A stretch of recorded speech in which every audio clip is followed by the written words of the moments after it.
Hi, I'm Charles Nyman and I would like to explain how you can choose andirons or firedogs or a fireplace grate for your open fireplace.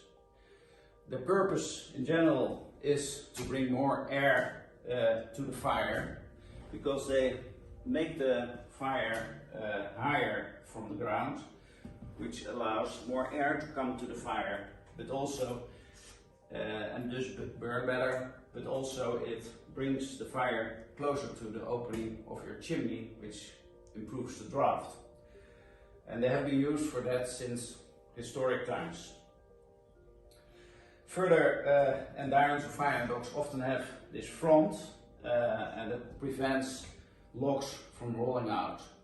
A lot of the very old fire andirons have a sloping crossbar, which means that if you burn with a big log, it will run backwards. Also, that is to prevent it from falling out. Yes, and in a fireplace grate or a basket, you also have these bars to prevent logs from rolling out. Fire baskets or fireplace grates as one whole are often smaller than andirons with a grate. This is the largest we have at the moment, but in general they're much smaller. So if you want a big fire, you better combine andirons with a grate. These grates are newly made, but we can deliver them in any dimension in terms of width. Firedogs often have these kind of hooks at the front or at the back, and they are meant, they're called spit hooks, and you can put a spit on it with a chicken and a dripping bowl for the fat, so that you can turn the chicken by hand, or there are machines for it, also antique ones, that the chicken rolls turns very slowly and gets grilled. This is from the time that the fireplace was meant to cook, and was meant for cooking. Last function of the andirons is that they were awfully a nice decoration in the house. These of course are crafted very beautifully. I will tell, and sometimes they were even status symbols. I will tell more about it later on in this video. So what width should your fireplace grate or andirons with grate have? Well, it depends of course on the size of your fireplace. Wider than that is impossible, but it depends also on the size of your fire. Here we have chosen this width, but we could have made it smaller because you see in practice our fires aren't wider than this. So this wide would have been enough for the grate on the andirons or for the fire basket. Most important for the width, for choosing the width of your grate, is actually the size of your fire bag, because the grate shouldn't be wider than the fire bag. That looks awkward. In this case, the fire bag is very large, but often the fire bags are smaller, and if you then take a basket or a grate that would be much wider, it looks awkward.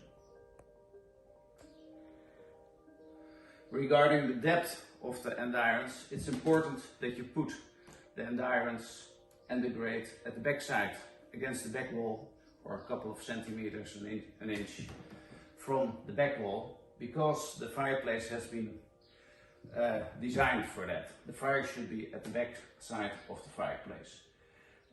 So if you have a very deep fireplace, you should choose deeper andirons. In general, we advise to take about 50% of the depth for the fireplace as a minimum for the depth of your andirons or grate. The front could protrude from the mantle, which is also the case here.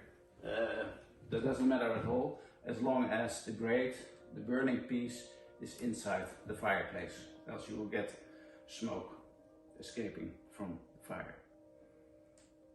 I forgot to tell why we use this type of grates on top of the andirons.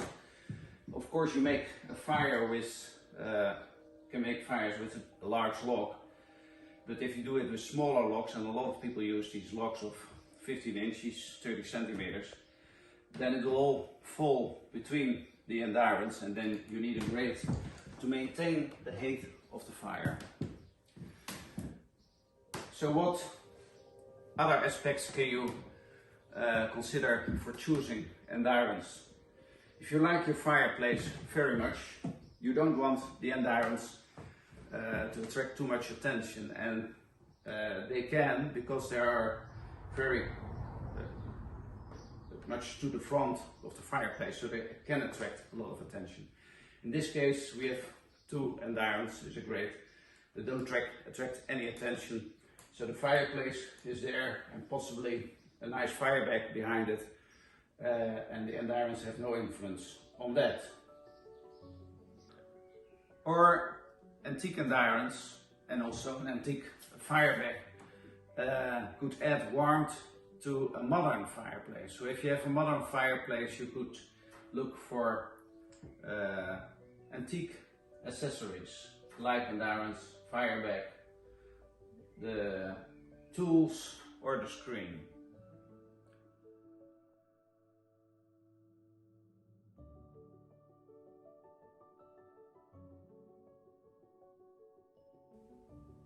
However, if you would like to make your fireplace more impressive, even if it's already nice, you can put